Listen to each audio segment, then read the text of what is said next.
But here's where everything starts to change for this Alabama quarterback situation, and I want y'all to pay close attention. Oh, you might want to get your popcorn ready for this one.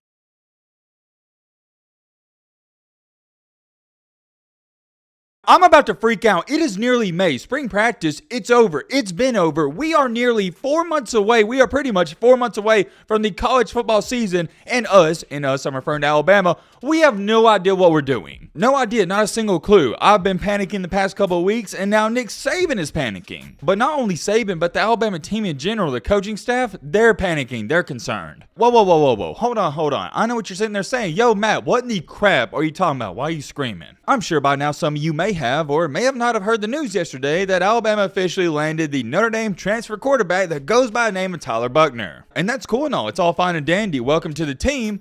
But he's not even that good. And you better believe Alabama's offensive coordinator, Tommy Rees, he's brought him in to battle it out at the quarterback spot. Which I'm going to go back to this. That's all fine and dandy. I love the competition aspect, but we don't know what we want to do. We don't know if we want to have a dual threat quarterback and stick it out with Jalen Milroe. We don't know if we want the newer young guy, Ty Simpson. Or we don't know if we want a transfer portal quarterback. We don't know, but I'll tell you this much. Alabama adding this new quarterback, it changes everything. And when I say everything, I mean everything. We're going to take a look at that, but also we're going to take a look at how many 5-star and 4-star recruits were selected in the NFL draft, keeping it on topic with that, and also how many SEC players were selected. But also, I had a couple people sending me this. Remember Georgia's 5-star defensive lineman, Barry Alexander? He had 2 sacks in the championship game. Well, he went to USC, right? Well, now he's came out and exposed the reason why he did that. And yeah, when you see the reasoning behind why he chose USC, there's no way, not a single chance you would have guessed it. There's not a chance in the world that you won't be shocked when you see this. There's a ton of stuff going on in the sports world. We got this stuff with college football.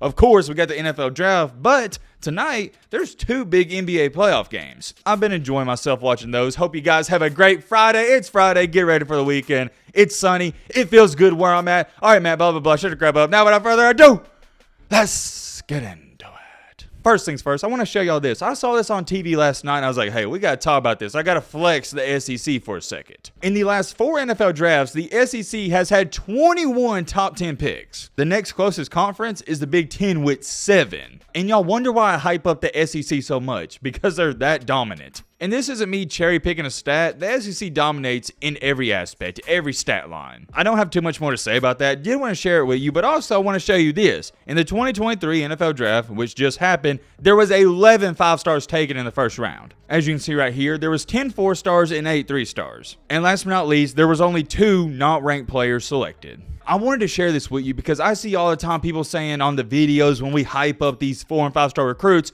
oh, Matt, stars don't matter once you get to college. Stars don't matter, blah, blah, blah, blah. And I've told you guys, I beg to differ. 5 stars, yeah, they matter. There is a reason we hype up these 4- and 5-star recruits because of this stat line right here. The proof is in the pudding. If you're a 5-star recruit, you have a 67% chance of getting selected in the NFL draft. I believe when you're a 4-star, that number goes all the way down to 37%, but that's still a heck of a percentage. My point is, this is why we hype up these 4- and 5-star recruits. They're a big deal. History has shown us time after time, stars do matter. Now, do I think they mean everything? No. Heck to the no. Sometimes do people like me and other people overhype it a little bit too much? Maybe we do. But for the most part, if you're a highly rated recruit, you got a good shot of making it to the NFL. I also want you to keep this in mind because I know somebody's going to bring it up. That doesn't necessarily mean that 5- and 4-star recruits dominate the NFL. No. That's not what I'm saying. What I'm saying is if you're a 5-star recruit or 4-star, you got a good shot of getting to the NFL. When it comes to succeeding in the NFL, that is a completely different conversation for a different day. Some people think stars do matter, some people don't. Let me know your thoughts on that. But moving along here to our third, it would be our third topic. Barry Alexander, we've already talked about this guy a ton. Long story short, he was a 5-star recruit for Kirby Smart in Georgia, had 2 sacks in the championship game against TCU, but when he came back, things weren't going his way. Apparently and allegedly, he wasn't going to win the starting job. He was fighting for playing time, so he said, you know what, screw it. I'm not going to fight for my playing time in Athens, Georgia. I'm going to go to a school where I know I can play, and he chose USC. We already talked all about it, and I thought we were done talking about it until he said this. He came out with a statement talking about how much NIL played into his transfer decision, because everybody's saying, oh, He only went to USC because of the NIL, and here's what he had to say about it. I'm not going to say my family necessarily came from money, but we drove a Porsche before, and I drive a Porsche now. So it's not really a big role necessarily. Yeah, I don't know what you guys expected me to read off or what you expected him to say, but there's no way you expected him to say that. There's not a single chance in this world that people assume Bear Alexander was driving a Porsche. And let me break this down because some people may be confused by this statement right here. He's basically saying, I came from money. He is trying to tell people money had nothing to do with this because my family already had money before. Hence him saying, hey, I drove a Porsche before I got to USC and I'm still driving a Porsche. He's saying his family already had money. I can't dumb it down any more than that. I hope it makes sense. I see a lot of people skeptical about these comments because people are still saying, oh yeah, there's no way he went to USC for free. They had to pay him. And to that, I'm going to leave it up to you guys. Let me know in the comment section. We'll talk about this tomorrow. Please let me know your thoughts on this. Do you think USC paid him? If you want my humble opinion, I have no idea. I really have no idea because I don't feel like this is a guy that USC was dying to go after and they were willing to pay a couple $100,000 to get. I genuinely don't know. Maybe they paid him, maybe they didn't. Let me know your thoughts. But now finally, moving on to the main topic of the main encore, the main reason you clicked onto this video. Come on, man. You know what we're about to talk about. That is no other than Notre Dame's transfer quarterback Tyler Buchner going to Alabama. Oh, you might want to get your popcorn ready for this one. Let's just say, I got a lot to say. We're jumping straight into things. I'm not catching you up for 2 or 3 minutes. We're jumping straight into it. If you don't know what's happened and what has led up to this point, go watch some of the previous videos. To make a long story short, here's all you need to know. Alabama, it seemed like their quarterback situation heading into the offseason, it was good because you had a 5-star quarterback recruit, Ty Simpson, battling it out with Jalen Milroe, who has a ton of potential. All I heard in the offseason is how both of these guys are playing really well, and in spring practice, yeah, they didn't do so good in the spring game. It was embarrassing to say the least. In the spring game, at best, both quarterbacks were mediocre. And the other 2 quarterbacks that played, they had no shot at winning the job. They weren't too much better anyways. So, with that being said, what happens? Well, number one, I freak out about this. And what does everybody say? Matt, quit freaking out. It's going to be A-okay. And, well, what do you know? Nick Saban's now freaking out. He's now making the rapid decision to get a transfer quarterback. I'll laugh every time I think about this. Nick Saban is now having a rapid reaction to go get a transfer quarterback from Notre Dame who was a second stringer who had 3 touchdowns last year and 5 interceptions. Nick Saban really feels like this guy who's put up these numbers could be the answer to our problems. How do I say this nicely?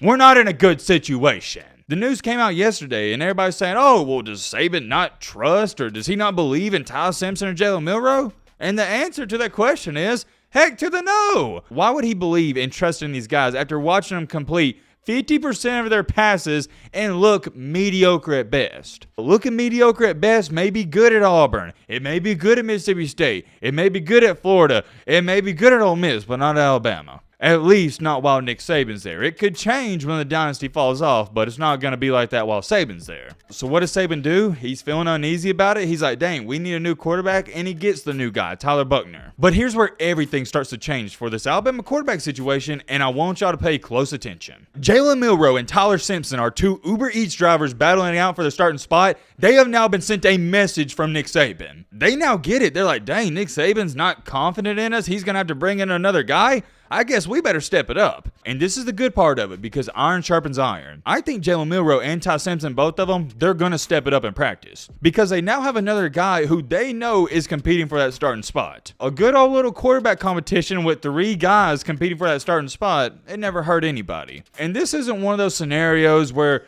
you got really 2 out of the 3 guys battling for it and everybody knows who the clear favorite is. No, all 3 of these guys, they have a 33.3% chance to win it. Nobody has separated themselves. Tyler Buchner is going to come in there and he's going to get first team reps. And I know what some people are going to try to say. Well, Matt, isn't Buchner going to be a way behind Jalen Milroe and Ty Simpson because he just got there? And no, he's not, because Alabama's new offensive coordinator, Tommy Rees, he's from Notre Dame, and he recruited Tyler Buchner. And matter of fact, you can make an argument in case that Jalen Milroe and Ty Simpson, they're now going to be behind Tyler Buchner. Buchner's been in the system before. He knows it. Saban's not playing around, and neither is Tommy Rees. They understand they got to work on this now. There's no longer going to be this conversation or debate of, okay, we need to try to cater towards Jalen Milroe when he's in the game. Or, okay, we need to try to cater towards Ty Simpson. No, you either learn Tommy Rees' system or Tyler Buchner's going to start. It is as plain and simple as that because Buchner can play. And I truly feel like old Tyler Buchner here, he's going to come into Tuscaloosa, Alabama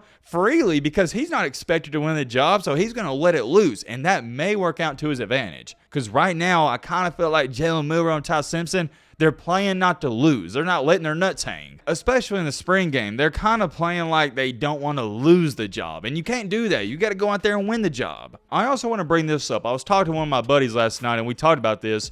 This current Alabama team heading into next year, it's reminding me a lot of the Jacob Coker year. If you're a Bama fan, you're going to remember this year because for me, this was my favorite year and this is the most special one because we weren't supposed to be that good. We didn't have a quarterback in the offseason. We didn't know what we was going to do. We wound up starting Cooper Bateman and Jacob Coker. That was a backup option. That was our last resort. Next thing we know, Jacob Coker had that dog in him and led us to a title. I'm not saying this is going to happen, but I'm feeling some deja vu here. This Bama team is reminding me of 2015. Also remember 2015 after we lost to Ole Miss, everybody and their mom was saying, oh yeah, the dynasty's over. You better wrap it up. And I remember this. I remember this like it was yesterday. I'm getting chills just thinking about it. The next game, we was heading into Georgia. Everybody's saying we're falling off. Georgia, they had their blackout game. We beat them like a drum. And it was raining all throughout the game. We was up like 38-3 in the third quarter. It was unreal. And that entire year was awesome because all we heard all throughout the season is Alabama isn't good enough. And maybe I have been a little too harsh on my own team, but it's just because I'm not used to being in this territory. Maybe I should sit back. Maybe I should relax because truthfully, I think things will play itself out. I really do believe that we're going to be A-okay. Let me know your thoughts down below, but roll with it.